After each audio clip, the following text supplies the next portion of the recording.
Secretary, thanks for being here. Thanks for the insight that you bring to this. Obviously, we'll go through the President's budget proposal. As every President's budget proposal comes to Capitol Hill, it gets reviewed and then gets set aside. It's a set of ideas, and we'll go through it, but there are a lot of good ideas in this as well, and I appreciate the hard work that goes into it. I will be interested to see how history looks at this economy 25, 30, 50 years from now.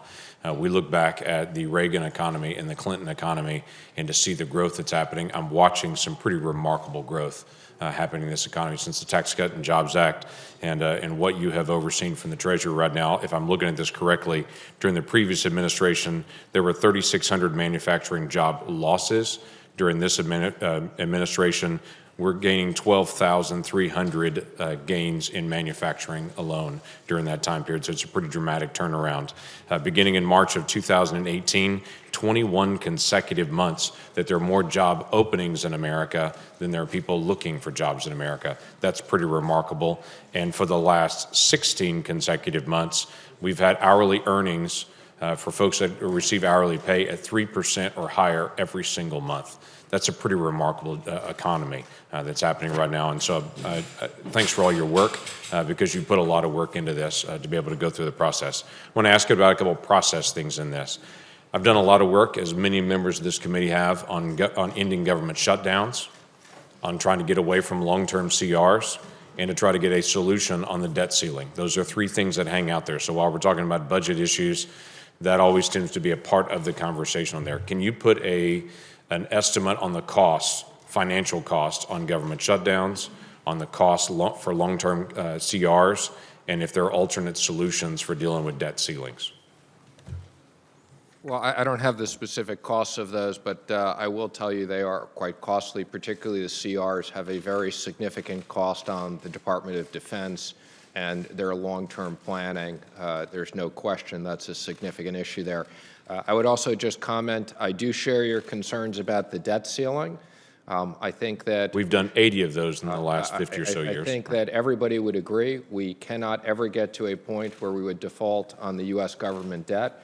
And I would encourage Congress to think about a process that when we approve spending, we simultaneously approve the necessary borrowing. When you interact with your peers around the world on how they handle debt ceiling, what is their conversation with you about debt ceiling and how their government handles it?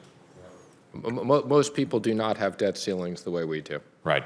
And so this is a national anomaly for us. It was designed to be something to help control spending, but when we've had 80 of them over the last 50 or 60 years, as far as a debt ceiling increases, they're clearly not managing our spending. They've become, as Senator Whitehouse says so well, the bear trap in the bedroom, that really there's no good result of having a bear trap in the bedroom through the whole time. So it is an issue we do have to resolve. Insight that you may have on that from Treasury would be helpful to us as well. Well, again, I would just say I would appreciate this is a bipartisan issue.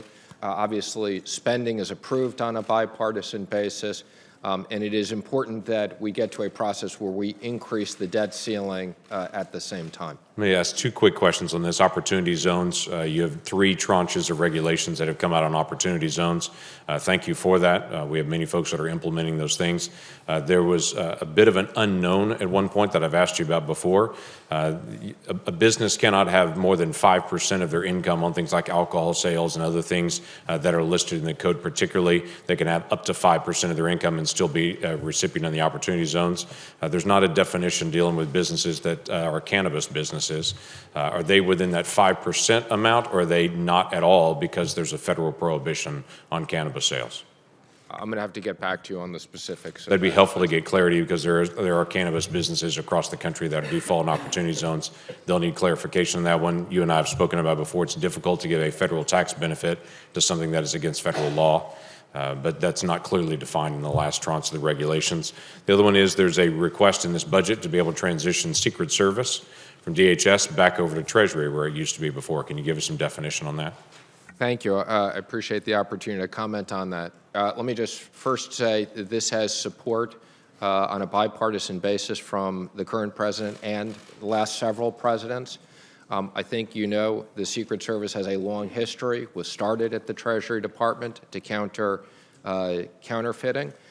We think that there is tremendous integration moving it back in working with all of our terrorist financing activities, and working on our cyber issues. And again, this is something that has tremendous support within the Secret Service. Okay, we'll look forward to more details on that.